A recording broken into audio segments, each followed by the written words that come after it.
प्रभु की स्तुति। आप इस चैनल को रोजाना देखकर एक साल में बाइबल पढ़ सकते हैं। कृपया सदस्यता लें। आज का धर्म ग्रंथ उत्पत्ति अध्याय 13। उत्पत्ति अध्याय 13।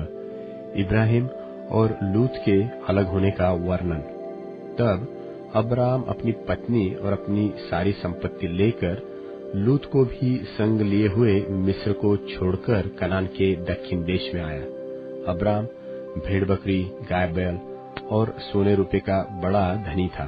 फिर वह दक्षिण देश से चलकर बेतेल के पास उसी स्थान को पहुंचा जहां उसका तंबू पहले पड़ा था, जो बेतेल और ए के बीच में है।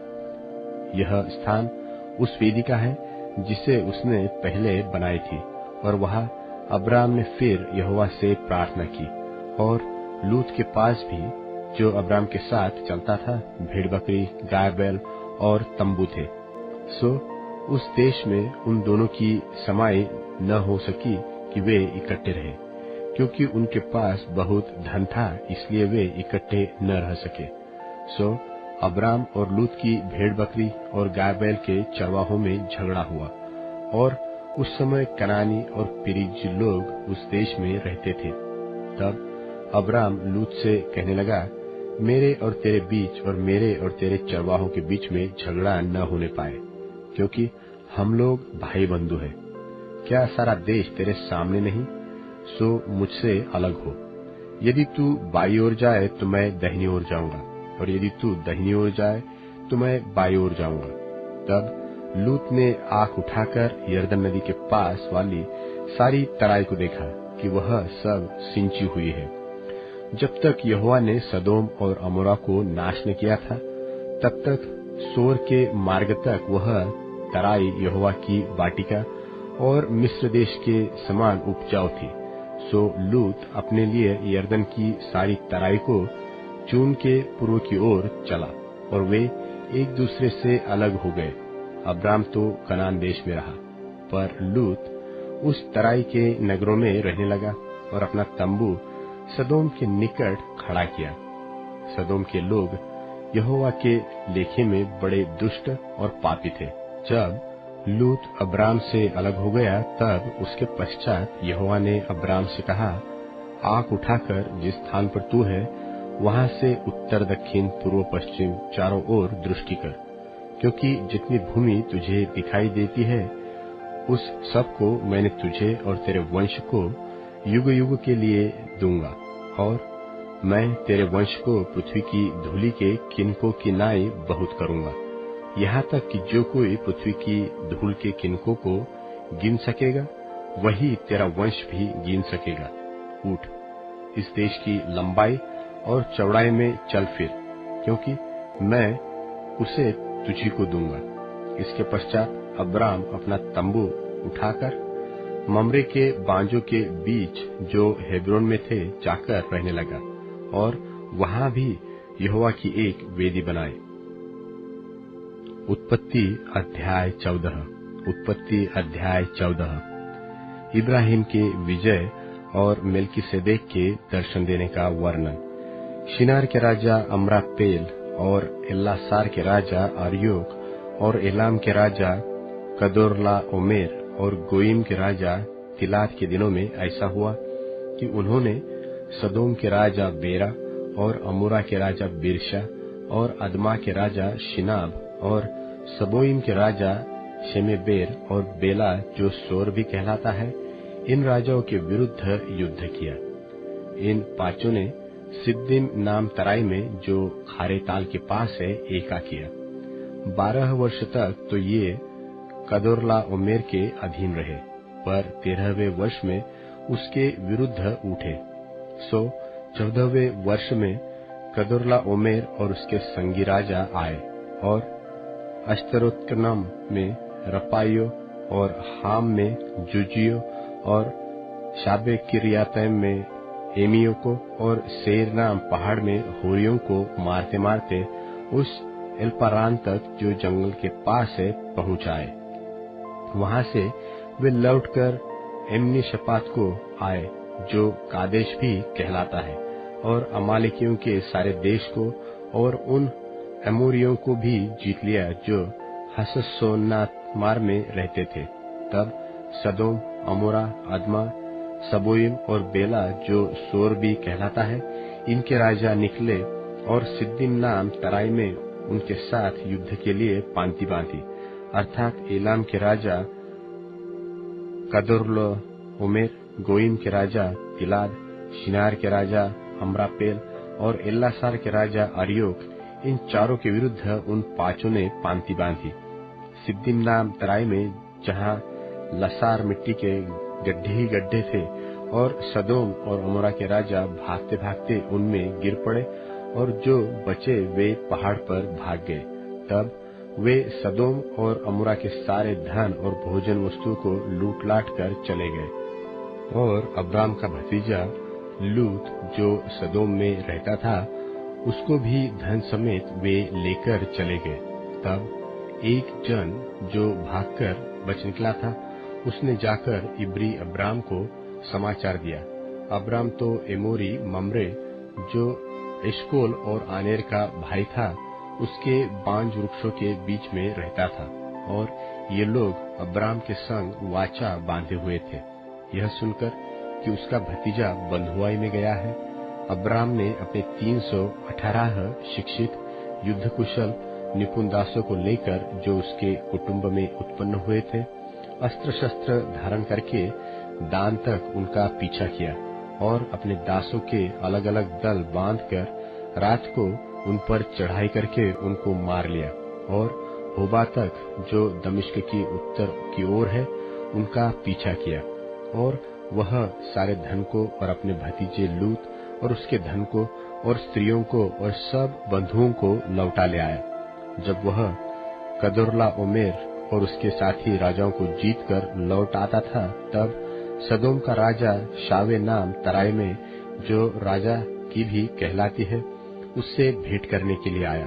तब शालेम का राजा मेल्किसेदेक, जो परम प्रधान परमेश्वर का याजक था, रोटी और दाख मधु ले आया, और उसने अब्राम को यह आशीर्वाद दिया कि परम प्रधान परमेश्वर की ओर से, जो आकाश और पृथ्वी का अधिकारी है, तू धन्य हो, और धन्य है परम प्रधान परमेश्वर, जिसने तेरे विद्रोहियों को तेरे वश में कर दिया है।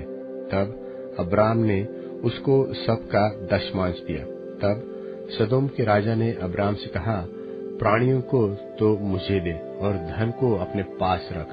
अब्राम ने सदोम के राजा से कहा, परम प्रधान परमेश्वर यहोवा, जो आकाश और पृथ्वी का अधिकारी है, उसकी मैं यह शपथ खाता हूँ कि जो कुछ तेरा है उसमें से न तो मैं एक सूत और न जूती का बंधन, न कोई और वस्तु लूंगा, कि तू ऐसा न कहने पाए कि अब्राम मेरे ही कारण धनी हुआ। पर जो कुछ इन जवानों ने खा लिया है और उसका भाग जो मेरे साथ गए थे, अर्थात आनेर, एशकोल और मम्रे, मैं नहीं लौटाऊंगा। वे तो अपना अपना भाग रख ले। मत्ती रचित सुसमाचार 13वां अध्याय। उसी दिन यीशु घर से निकलकर झील के किनारे जा बैठा, और उसके पास ऐसी बड़ी भीड़ इकट्ठी हुई कि वह नाव पर चढ़ गया और सारी भीड़ किनारे पर खड़ी रही। और उसने उनसे दृष्टांतों में बहुत सी बातें कहीं कि देखो, एक बोने वाला बीज बोने निकला। बोते समय कुछ बीज मार्ग के किनारे गिरे और पक्षियों ने आकर उन्हें चुग लिया। कुछ पथरीली भूमि पर गिरे, जहां उन्हें बहुत मिट्टी न मिली, और गहरी मिट्टी न मिलने के कारण वे जल्दी उगाए। पर सूरज निकलने पर वे जल गए और जड़ न पकड़ने से सूख गए। कुछ झाड़ियों में गिरे और झाड़ियों ने बढ़कर उन्हें दबा डाला। पर कुछ अच्छी भूमि पर गिरे और फल लाए, कोई 100 गुना, कोई 60 गुना, कोई 30 गुना। जिसके कान हो वह सुन ले। और चेलों ने पास आकर उससे कहा, तू उनसे दृष्टांतों में क्यों बातें करता है? उसने उत्तर दिया कि तुमको स्वर्ग के राज्य के भेदों की समझ दी गई है, पर उनको नहीं। क्योंकि जिसके पास है उसे दिया जाएगा और उसके पास बहुत हो जाएगा, पर जिसके पास कुछ नहीं है, उससे जो कुछ उसके पास है वह भी ले लिया जाएगा। मैं उनसे दृष्टांतों में इसीलिए बातें करता हूँ कि वे देखते हुए नहीं देखते और सुनते हुए नहीं सुनते और नहीं समझते। और उनके विषय में यशाया की यह भविष्यवाणी पूरी होती है कि तुम कानों से तो सुनोगे पर समझोगे नहीं, और आंखों से तो देखोगे पर तुम्हें न सूझेगा। क्योंकि इन लोगों का मन मोटा हो गया है और वे कानों से ऊंचा सुनते हैं, और उन्होंने अपनी आंखें मूंद ली हैं। कहीं ऐसा न हो कि वे आंखों से देखें और कानों से सुने और मन से समझें और फिर जाएं, और मैं उन्हें चंगा करूं। पर धन्य है तुम्हारी आंखें कि वे देखती हैं और तुम्हारे कान कि वे सुनते हैं। क्योंकि मैं तुमसे सच कहता हूं कि बहुत से भविष्यद्वक्ताओं ने और धर्मियों ने चाहा कि जो बातें तुम देखते हो देखें पर न देखीं, और जो बातें तुम सुनते हो सुने पर न सुनी। सो तुम बोने वाले का दृष्टांत सुनो। जो कोई राज्य का वचन सुनकर नहीं समझता, उसके मन में जो कुछ बोया गया था उसे वह दुष्ट आकर छीन ले जाता है। यह वही है जो मार्ग के किनारे बोया गया था। और जो पथरीली भूमि पर बोया गया, यह वह है जो वचन सुनकर तुरंत आनंद के साथ मान लेता है, पर अपने में जड़ न रखने के कारण वह थोड़े ही दिन का है। और जब वचन के कारण क्लेश या उपद्रव होता है तो तुरंत ठोकर खाता है। जो झाड़ियों में बोया गया, यह वह है जो वचन को सुनता है, पर इस संसार की चिंता और धन का धोखा वचन को दबाता है और वह फल नहीं लाता। जो अच्छी भूमि में बोया गया, यह वह है जो वचन को सुनकर समझता है और फल लाता है, कोई 100 गुना, कोई 60 गुना, कोई 30 गुना।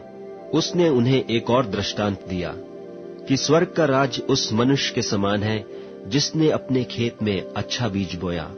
पर जब लोग सो रहे थे तो उसका बैरी आकर गेहूं के बीच जंगली बीज बोकर चला गया। जब अंकुर निकले और बालें लगीं तो जंगली दाने भी दिखाई दिए। इस पर गृहस्थ के दासों ने आकर उससे कहा, हे स्वामी, क्या तूने अपने खेत में अच्छा बीज न बोया था? फिर जंगली दाने के पौधे उसमें कहां से आए? उसने उनसे कहा, यह किसी बैरी का काम है। दासों ने उससे कहा, क्या तेरी इच्छा है कि हम जाकर उनको बटोर लें? उसने कहा, ऐसा नहीं न हो कि जंगली दाने के पौधे बटोरते हुए उनके साथ गेहूं भी उखाड़ लो। कटनी तक दोनों को एक साथ बढ़ने दो, और कटनी के समय मैं काटने वालों से कहूंगा, पहले जंगली दाने के पौधे बटोर कर जलाने के लिए उनके गट्ठे बांध लो, और गेहूं को मेरे खत्ते में इकट्ठा करो। उसने उन्हें एक और दृष्टांत दिया कि स्वर्ग का राज राई के एक दाने के समान है, जिसे किसी मनुष्य ने लेकर अपने खेत में बो दिया। वह सब बीजों से छोटा तो है, पर जब बढ़ जाता है तब सब साग पात से बड़ा होता है, और ऐसा पेड़ हो जाता है कि आकाश के पक्षी आकर उसकी डालियों पर बसेरा करते हैं। उसने एक और दृष्टांत उन्हें सुनाया कि स्वर्ग का राज्य खमीर के समान है, जिसको किसी स्त्री ने लेकर 3 पसेरी आटे में मिला दिया, और होते होते वह सब खमीर हो गया।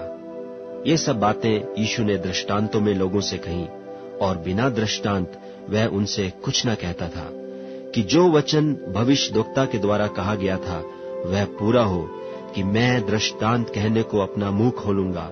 मैं उन बातों को जो जगत की उत्पत्ति से गुप्त रही हैं प्रकट करूंगा। तब वह भीड़ को छोड़कर घर में आया, और उसके चेलों ने उसके पास आकर कहा, खेत के जंगली दाने का दृष्टांत हमें समझा दे। उसने उनको उत्तर दिया कि अच्छे बीज का बोने वाला मनुष्य का पुत्र है, खेत संसार है, अच्छा बीज राज्य के संतान और जंगली बीज दुष्ट के संतान हैं। जिस बैरी ने उनको बोया वह शैतान है। कटनी जगत का अंत है और काटने वाले स्वर्गदूत हैं। सो जैसे जंगली दाने बटोरे जाते और जलाए जाते हैं, वैसा ही जगत के अंत में होगा। मनुष्य का पुत्र अपने स्वर्गदूतों को भेजेगा, और वे उसके राज्य में से सब ठोकर के कारणों को और कुकर्म करने वालों को इकट्ठा करेंगे, और उन्हें आग के कुंड में डालेंगे। वहां रोना और दांत पीसना होगा। उस समय धर्मी अपने पिता के राज्य में सूर्य की नाई चमकेंगे। जिसके कान हो वह सुन ले। स्वर्ग का राज खेत में छिपे हुए धन के समान है, जिसे किसी मनुष्य ने पाकर छिपा दिया, और मारे आनंद के जाकर और अपना सब कुछ बेचकर उस खेत को मोल लिया। फिर स्वर्ग का राज्य एक व्यापारी के समान है, जो अच्छे मोतियों की खोज में था। जब उसे एक बहुमूल्य मोती मिला तो उसने जाकर अपना सब कुछ बेच डाला और उसे मोल ले लिया। फिर स्वर्ग का राज्य उस बड़े जाल के समान है जो समुद्र में डाला गया और हर प्रकार की मछलियों को समेट लाया। और जब भर गया तो उसको किनारे पर खींच लाए और बैठकर अच्छी अच्छी तो बर्तनों में इकट्ठा किया और निकम्मी निकम्मी फेंक दी। जगत के अंत में ऐसा ही होगा। स्वर्गदूत आकर दुष्टों को धर्मियों से अलग करेंगे और उन्हें आग के कुंड में डालेंगे। वहां रोना और दांत पीसना होगा। क्या तुमने ये सब बातें समझी? उन्होंने उससे कहा, हाँ। उसने उनसे कहा, इसलिए हर एक शास्त्री जो स्वर्ग के राज्य का चेला बना है उस गृहस्थ के समान है जो अपने भंडार से नई और पुरानी वस्तुएं निकालता है। जब यीशु ये सब दृष्टांत कह चुका तो वहां से चला गया और अपने देश में आकर उनकी सभा में उन्हें ऐसा उपदेश देने लगा कि वे चकित होकर कहने लगे कि इसको यह ज्ञान और सामर्थ के काम कहां से मिले? क्या यह बढ़े का बेटा नहीं? और क्या इसकी माता का नाम मरियम और इसके भाइयों के नाम याकूब और यूसुफ और शमौन और यहूदा नहीं? और क्या इसकी सब बहनें हमारे बीच में नहीं रहती? फिर इसको यह सब कहां से मिला? सो उन्होंने उसके कारण ठोकर खाई। पर यीशु ने उनसे कहा, भविष्यद्वक्ता अपने देश और अपने घर को छोड़ और कहीं निरादर नहीं होता। और उसने वहां उनके अविश्वास के कारण बहुत सामर्थ के काम नहीं किए। मत्ती रचित सुसमाचार 14वां अध्याय। उस समय चौथाई देश के राजा हेरोदेस ने यीशु की चर्चा सुनी और अपने सेवकों से कहा, यह यूहन्ना बपतिस्मा देने वाला है, वह मरे हुओं में से जी उठा है, इसीलिए उससे सामर्थ के काम प्रकट होते हैं। क्योंकि हेरोदेस ने अपने भाई फिलिप्पुस की पत्नी हेरोदियास के कारण यूहन्ना को पकड़कर बांधा और जेल खाने में डाल दिया था, क्योंकि यूहन्ना ने उससे कहा था कि इसको रखना तुझे उचित नहीं है। और वह उसे मार डालना चाहता था, पर लोगों से डरता था, क्योंकि वे उसे भविष्यद्वक्ता जानते थे। पर जब हेरोदेस का जन्मदिन आया तो हेरोदियास की बेटी ने उत्सव में नाच दिखाकर हेरोदेस को खुश किया। इसलिए उसने शपथ खाकर वचन दिया कि जो कुछ तू मांगेगी मैं तुझे दूंगा। वह अपनी माता की उस्काई हुई बोली, यूहन्ना बपतिस्मा देने वाले का सिर थाल में यहीं मुझे मंगवा दे। राजा दुखित हुआ, पर अपनी शपथ के और साथ बैठने वालों के कारण आज्ञा दी कि दे दिया जाए, और जेल खाने में लोगों को भेजकर यूहन्ना का सिर कटवा दिया। और उसका सिर थाल में लाया गया और लड़की को दिया गया, और वह उसको अपनी माँ के पास ले गई। और उसके चेलों ने आकर और उसकी लोथ को ले जाकर गाड़ दिया और जाकर यीशु को समाचार दिया। जब यीशु ने यह सुना तो नाव पर चढ़कर वहां से किसी सुनसान जगह एकांत में चला गया, और लोग यह सुनकर नगर नगर से पैदल उसके पीछे हो लिए। उसने निकलकर बड़ी भीड़ देखी और उन पर तरस खाया, और उसने उनके बीमारों को चंगा किया। जब सांझ हुई तो उसके चेलों ने उसके पास आकर कहा, यह तो सुनसान जगह है और देर हो रही है, लोगों को विदा किया जाए कि वे बस्तियों में जाकर अपने लिए भोजन मोल लें। यीशु ने उनसे कहा, उनका जाना आवश्यक नहीं, तुम ही इन्हें खाने को दो। उन्होंने उससे कहा, यहाँ हमारे पास 5 रोटी और 2 मछलियों को छोड़ और कुछ नहीं है। उसने कहा, उनको यहाँ मेरे पास ले आओ। तब उसने लोगों को घास पर बैठने को कहा और उन 5 रोटियों और 2 मछलियों को लिया और स्वर्ग की ओर देखकर धन्यवाद दिया और रोटियां तोड़ तोड़कर चेलों को दी और चेलों ने लोगों को। और सब खाकर तृप्त हो गए। और उन्होंने बचे हुए टुकड़ों से भरी हुई 12 टोकरियां उठाईं और खाने वाले स्त्रियों और बालकों को छोड़कर 5000 पुरुषों के अटकल थे। और उसने तुरंत अपने चेलों को बरबस नाव पर चढ़ाया कि वे उससे पहले पार चले जाएं, जब तक कि वह लोगों को विदा करे। वह लोगों को विदा करके प्रार्थना करने को अलग पहाड़ पर चढ़ गया और सांझ को वहां अकेला था। उस समय नाव झील के बीच लहरों से डगमगा रही थी, क्योंकि हवा सामने की थी। और वह रात के चौथे पहर झील पर चलते हुए उनके पास आया।